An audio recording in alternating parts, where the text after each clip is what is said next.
Sutra of Relationships, Law of the Enemy. _ Keep your friends close, but your enemies closer. _ We study the motives of people around us and beware of those whose motives are unclear. In the East, they say, a close enemy is better than a distant friend. If we know our enemies, we understand what to expect from them and how to deal with them. Blindly trusting friends, on the other hand, can result in betrayal. Psychology describes enemies as people who have caused significant material or moral harm, leading to a strongly negative attitude towards them. An enemy we don't know frightens us. Fear stems from not understanding what might happen. An enemy whose motives are unknown tends to be overestimated. Fear paralyzes us and prevents us from developing a strategy to confront the enemy. Think of how it works in thrillers, a dark forest, suspenseful music, the expectation of an attack from any corner. But once the enemy becomes visible, we begin to act whether by fleeing, hiding, or fighting back. In the 1990s, the political consulting market became dangerous. Huge budgets led to intense competition. So, my colleagues and I decided that we needed a space for free communication, regardless of which candidates we were working with at the time. We created the Petrovich Club as a meeting place for our industry, where people could eat, chat, and dance. Yesterday's opponents, once seen as monsters, turned out to be ordinary people with their own values, motives, and interests, sitting at the same tables and peacefully interacting. We began to understand what to expect from each one and how to build interactions, even conflicts, which moved from being hostile to being peaceful and constructive.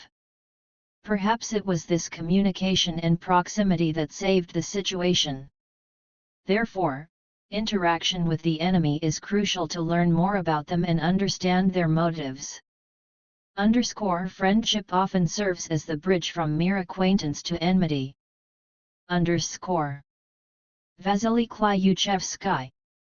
It's also important to understand the motives of friends, who may unexpectedly become enemies, as Omar Khayyam famously said.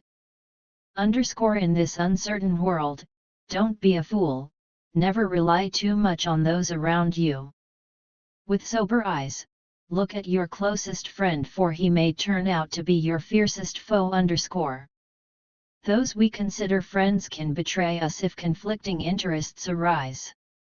Battling such enemies is especially difficult. Perhaps we were too open, and the former friend knows all our weaknesses and can strike a particularly painful blow. Psychologists note that the concept of friend changes depending on the context. Research shows that the number of people we can truly trust is quite small, at most 5 individuals, known as the inner circle. In today's society, this number is steadily decreasing. However, we often label many more people as friends. They seem like close allies to us, and we place certain hopes and expectations on them. But we must remember that often our friendly, or rather, casual relationships are short-lived. This is due to various factors. False friends are more dangerous than open enemies. Jean-Jacques Rousseau. There's a difference in friendships, and some aren't worth keeping. We make new acquaintances, so-called casual friends, at work, at the gym, at parties.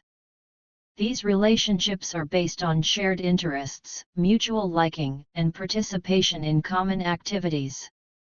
Once our interests, jobs, or locations change, these friendships often fade away. With closer friends, the situation is different. We trust each other more, and we have much more in common. The reasons for breaking off with them are often differences in interests, imbalance in the effort invested in the relationship, time, energy, jealousy, competition, or the revealing of a personal secret. Then there are the so-called pseudo-friends. This type of ally often breaks friendship rules, sometimes subconsciously. These people may be pleasant to interact with, but their friendship is fleeting and self-centered.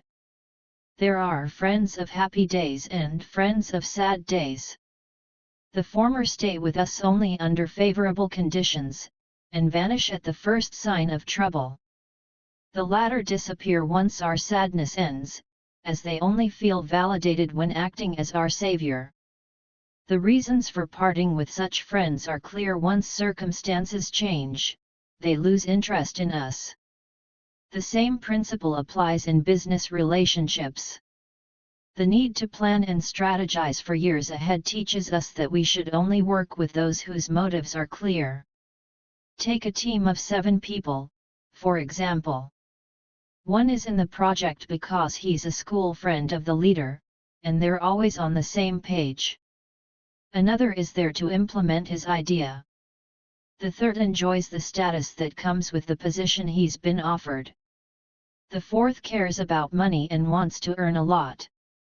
The fifth is a good manager who excels at running processes. The motives of the last 2 are unknown. If the smart leader needs to optimize the team, those 2 are the first to be let go. The leader knows how to motivate or demotivate the first 5 and understands under which conditions he may lose them. This allows him to anticipate and minimize potential losses from their departure. Those whose motives are known can be managed by deciding what information they should have access to. But as for those whose motives are unclear, nothing is known when they will betray, or if they will, or how it will happen. What people commonly call friendship is really just a partnership for mutual gain and the exchange of good services. François de la Rochefoucauld. Better an open enemy than a treacherous friend. Henryk Sienkiewicz. From a biological perspective, competition is embedded in our nature. It drives evolution and progress. It encourages action searching for adequate strategies that can secure greater access to vital resources and, as a result, better survival. Studying the motives of potential competitors allows us to develop and refine the right and appropriate program for our behavior. By observing their actions in certain situations, we can either adopt their strategy or develop our own based on it. That's why it's beneficial to know more about our enemies and keep them as close as possible. When social animals, including humans, form groups to increase their competitiveness, the dominant individual usually has a more developed brain and, as a result, more adaptive responses and behavioral strategies. This individual is interested in ensuring that others do not acquire their adaptive strategies. In turn, subordinates also want to ensure that the leader doesn't adopt their new strategies, which could help them rise to the top of the hierarchy eventually. This is why it's better to keep allies at a distance. They shouldn't know too much. This will prevent potential trouble. Live with people in such a way that your friends don't become enemies, and your enemies become friends. Pythagoras. Be friendly, but keep your sword at hand. Competition in human society is even tougher. Therefore, it's better not to say too much, so you don't end up regretting it later when a friend reveals an important secret to everyone or uses it against you. By sharing too much with friends, we risk turning them into enemies capable of delivering an unexpected blow, perhaps out of greed or envy. Building relationships with others is very similar to building relationships between states. Each party's priority is its own interests. As the famous German geopolitical theorist of the mid-20th century, Carl Schmitt, claimed, politics is impossible without dividing all political players into friends and enemies. In his work The Concept of the Political, he argued that success in politics cannot be achieved without learning how to defeat enemies. The best way to learn how to deal with enemies is from the Chinese. Their civilization not only existed for millennia but also retained continuity in its statehood for most of that time. This was largely thanks to their skill in handling enemies. One of the most famous manuals for interacting with opponents is the book The Art of War by the Chinese philosopher Sun Tzu, where it is said, "The one who wins before the battle through careful calculation has many chances. The one who does not win through calculation has few chances." The key to victory lies in knowing your enemy. It seems that the greatest general of antiquity, Genghis Khan, followed these Chinese principles. The empire he created was one of the largest states in history.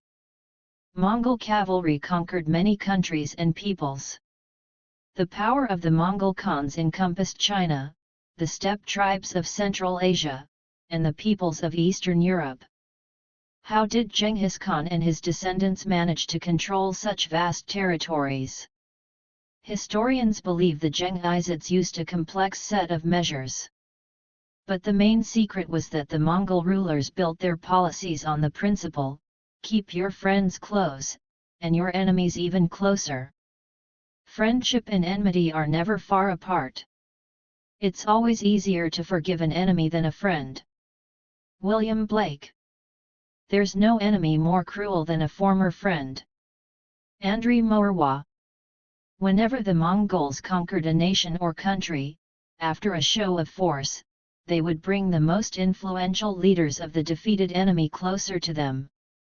Genghis Khan's first minister, Yellow Chukai, was a member of one of the aristocratic Khitan families, who were initially bitter enemies of the Mongols. It is believed that it was on his advice that the Mongols stopped the mass extermination of sedentary populations and began to use the talents of the conquered peoples to govern their empire. In Russia, after the devastating invasion led by Batu Khan, one of the closest figures to Genghis Khan became Alexander Nevsky, one of the most combative Russian princes of the 13th century. This policy paid off. For a long time, the Mongol Empire did not experience major uprisings. It wasn't external enemies that brought down the Golden Horde but former allies. One of the most significant blows was inflicted by Timur, the ruler of Central Asia, who had once been a close friend and patron of Khan Toktamish, the ruler of the Horde at the time. Toktamish attempted to subordinate Timur, but paid dearly for it with his empire and life. Former friends became bitter enemies, and the only way to resolve the conflict was through complete annihilation of the opponent. Rulers often learn cruelty and ruthlessness from their enemies. During the Punic Wars, the agrarian, land-based Roman Republic suffered defeat after defeat at the hands of the powerful naval force of Carthage. Rome's stubbornness, resilience, military prowess, and ability to learn from the enemy eventually led them to world domination after the Third Punic War. They reorganized their army into invincible legions, enforced strict discipline in society, and quickly built a fleet of their own. During this time, the Romans also forged alliances with other Mediterranean peoples, subjugating them and incorporating regions like Spain, Greece, Sicily, and Asia Minor into their empire. Everyone has enemies in the world, but God save us from our friends. Alexander Pushkin. Rome endured, learned from its enemies, and became a superpower. And what about its allies? Rome maintained a detached stance with them, fostering only business relationships. A rational approach to friends and enemies is important not only in politics and business but also in everyday life. Almost all world religions call not only for communication and friendship with enemies but even for loving them, which is seen as a sign of perfection, supreme wisdom, and understanding of the mysteries of the universe. May all beings live in a state of equanimity, beyond attachment to friends and hatred toward enemies. This line expresses one of the four immeasurables of Buddhism, or the Brahmaviharas. However, our attitude doesn't always align with these truths. According to Buddhism, based on the feeling of one's separate identity, we begin to divide others into three categories: friends, enemies, and those whose existence and activities are indifferent to us. Friends are very important to us. And often, for them, we are ready to lie, steal, and even kill. Thus, friends can sometimes become the cause of negative karma. For those seeking the truth, enemies are not always evil, according to Buddhist teachings. In conflicts with enemies, we can see how our mind works, what our limitations are, things we might not have seen without the enmity. Quarreling with others, a person can test how stable their spiritual practice is. That's why some spiritual teachings say that finding an enemy is akin to finding a treasure. Sometimes, enemies can be far more valuable than friends. An adversary who reveals your mistakes is far more useful than a friend who conceals them. Leonardo da Vinci. According to the Dalai Lama, the benefit of enemies lies in the fact that hatred is a significant obstacle to developing compassion, and therefore, achieving happiness. If we develop tolerance towards our enemies, everything becomes much easier. Compassion for others will arise naturally. In the Gospel, Christ offers this advice regarding enemies: "You have heard that it was said, 'Love your neighbor and hate your enemy.' But I say to you, love your enemies, bless those who curse you, do good to those who hate you, and pray for those who spitefully use you and persecute you." Matt 5:43-45. The prophecies of the Old Testament indicate that God foresaw Judas' betrayal, yet it was a step toward fulfilling the plan of humanity's salvation. Psalm 40:10, Zechariah 11:12-13. Gospel passages suggest that Christ deliberately kept Judas close. "Truly, I tell you, one of you will betray me, one who is eating with me." Mark 14:18, for he knew who would betray him. John 13:11. Therefore, be wise as serpents. Matt 10:16. Christ told his disciples, calling them to understand and discern the motives of the enemies and allies around them. Christ knowingly said and did things that provoked questions and revealed the motives of those around him. Knowing that some of his listeners were not ready to accept his teachings, he effectively drove them away. "But there are some of you who do not believe." For Jesus knew from the beginning who they were who did not believe and who would betray him. From that time many of his disciples went back and walked with him no more. John 6:64-66. He did not go after them to bring them back. It seems that this was necessary. All the troubles that your worst enemy can tell you to your face are nothing compared to what your best friends say behind your back. Alfred de Musset. If I hadn't had enemies, I wouldn't have become who I am. But, thank God, I had plenty. Salvador Dali. Friendship with one wise person is more valuable than friendship with all the foolish. Democritus. Trials are sent to us through different people. The Quran teaches that everyone we meet throughout life can be divided into those who bring us closer to our spiritual path's goal and those who distance us from the Creator. It is often hard for us to accept bad and evil people, but if one is a believer, religion teaches to see enemies as an opportunity for self-improvement. "We test you with both good and evil as a trial, and to us you will return." Quran 21:35. Remember how the disbelievers plot against you, trying to either imprison, kill, or exile you. They plot and plan, and Allah, too, plans, but Allah is the best of planners. Quran 8:30. Through such people, a person's trust in Allah is tested, along with their patience. As a result, opponents can become helpers on the path to the Almighty and true allies.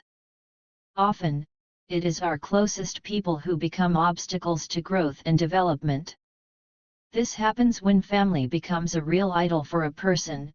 overshadowing even the image of Allah for a believer, and know that your possessions and your children are a test, and that with Allah lies an immense reward. Quran 8:28.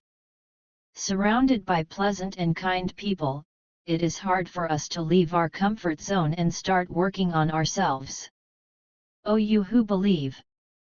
Verily, among your wives and your children there are enemies for you, so beware of them. Quran 64:14. The Lord repeatedly reminds us that tests are given for the spiritual strengthening of believers, and through tests, each person grows spiritually. Therefore, those who seem to be our enemies may turn out to be our teachers, and conversely, our allies may become our adversaries. Both in the Jewish Bible, the Talmud, and in the sayings of later sages, Judaism repeatedly calls for love for all humanity. However, Judaism insists that love for humanity must not be homogeneous, but graded. Judaism commands loving those close to us more than those farther away. One must love one's family more than others around, and one's people more than other nations. Yes, we should try to help everyone, but primarily those who are closest to us. Judaism teaches people to build their love for the world hierarchically, starting from love for oneself and one's family, gradually expanding it to the community, the people, all humanity, all living beings, and the whole world. However, an obligatory level of love for one's neighbor, the biblical Jewish commandment, is love for every Jew and for the Jewish people. A distant enemy is dangerous, but a close one is even worse. An enemy ahead is better than a friend behind. As for the commandment to love your enemies, from the point of view of Judaism, everything depends on the hierarchy of this love. A categorical moral requirement of Judaism is the obligation to protect the oppressed and wronged through active deeds. Do not stand by while your brother's blood is shed, Leviticus 19:16, that is, do not be indifferent when your neighbor's blood is spilled, regardless of whether they are a friend or an enemy. Thus, in the matter of loving your enemies, the Judaic approach can be formulated as follows: a person who actively resists an enemy while still having the soul's strength to continue fighting and love the higher spiritual essence of their enemy represents an ideal for the righteous.